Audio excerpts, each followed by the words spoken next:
На неделе в Коме случилось событие, больше напоминающее сказку со счастливым концом. В Сыктывкар приехал освобожденный из ливийского плена депутат Государственного совета Максим Шугалей. Более 1,5 лет социолог провел в тюрьме и был избран в наш региональный парламент, по сути, заочно. За непростой историей возвращения Шугалея следила вся республика. Да что республика, вся страна. И наш корреспондент Ксения Лосева. Эта история началась еще в мае 2019-го. Тогда группа российских социологов проводила в Ливии исследования и работала над докладом для крупнейшего международного форума «Россия-Африка». Неожиданно в один из самых обычных дней Максима Шугалея и его переводчика Самира Суйфана задержали и увезли в неизвестном направлении. 1,5 месяца не было понятно ни кто и зачем захватил россиян, ни где они находятся. Только потом выяснилось, власти Триполи обвиняют социологов во вмешательстве в выборы и держат их в тюрьме Митига. Фотографии камер, где находятся граждане России, тогда поразили всех. Но есть и более яркие иллюстрации того, через что пришлось пройти нашим соотечественникам. Российские кинематографисты сняли 2 художественных фильма «Шугалей» и «Шугалей-2».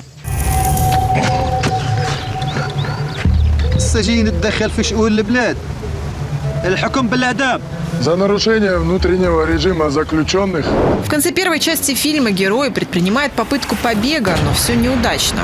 Надежда на возвращение домой становится все менее осязаемой.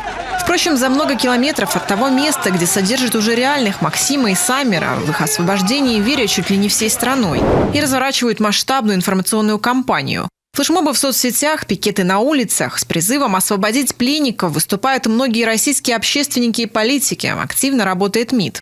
Еще один очень важный ход – Максима Шугалея заочно выдвигают на выборах в Госсовет Коми от партии «Родина». Местные жители его тут же поддерживают, ведь депутатский мандат может ускорить процесс освобождения. Да и русские своих не бросают. Остается только ждать и верить в то, что пленные смогут вернуться домой и обнять своих близких. Привет, Наташа. У меня все хорошо. Уже скоро год, как у меня все хорошо. Знаешь, странная штука. Говорят, в тюрьме год за 10 идет. А у меня как-то по-другому. Как будто все это один день. И он не заканчивается. И хочется заснуть и проснуться уже дома. А я здесь. Да я даже спать здесь не могу.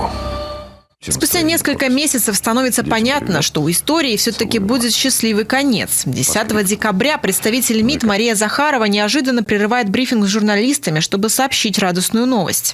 Наши партнеры сообщили о состоявшейся в аэропорту Триполи передаче представителю Министерства иностранных дел России, бывшему послу России в Ливии, господину Молоткову, российских граждан Шугалея и Суйфана. Они, напомню, удерживались в заключении на территории Ливии с мая 2019 года.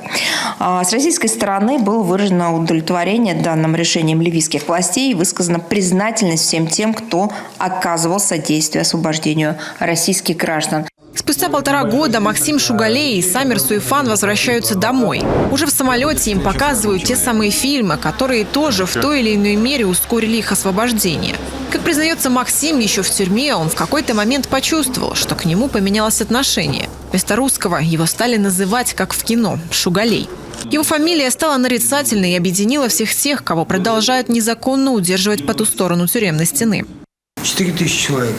И никто из них не знает даты своего освобождения. Никто. То есть люди сидят, и это, по сути, вот я не помню, какой человек сказал, что человек бессмертен, потому что он не знает дату своей смерти. Вот так же люди сидят, и они не знают, когда они выйдут. Получается, что они сидят пожизненно, по сути. Они сидят годами, сидят, не выходя из камер, сидят в одиночных камерах 1,5 на 1,5, а по 3 года, по 4, даже дверь не открывается.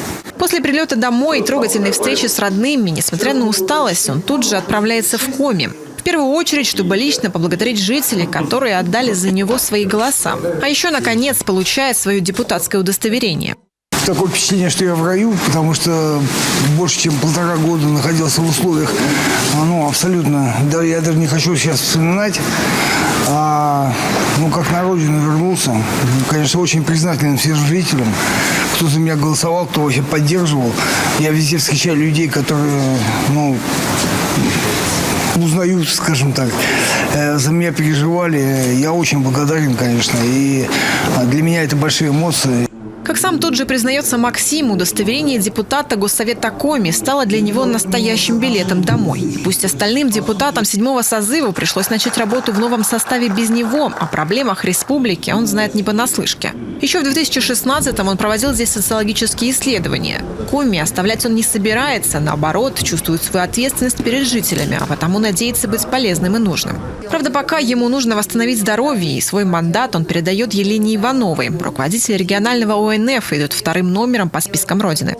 Для меня Республика Коми, она родная, понимаете, я здесь работал, я понимаю ее проблемы.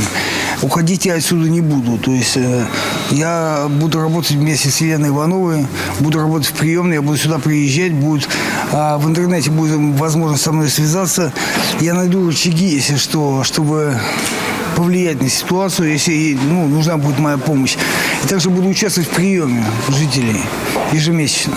Вместе с партией «Родина» Максим планирует работать над созданием так называемого закона Шугалея, который закрепит алгоритм помощи нашим соотечественникам, попавшим в плен в других странах. Его история, так похожая на сценарий для какого-то фантастического остросюжетного фильма и в то же время такая реальная и настоящая, дает надежду и веру в то, что справедливость и правда гораздо крепче толстых тюремных стен.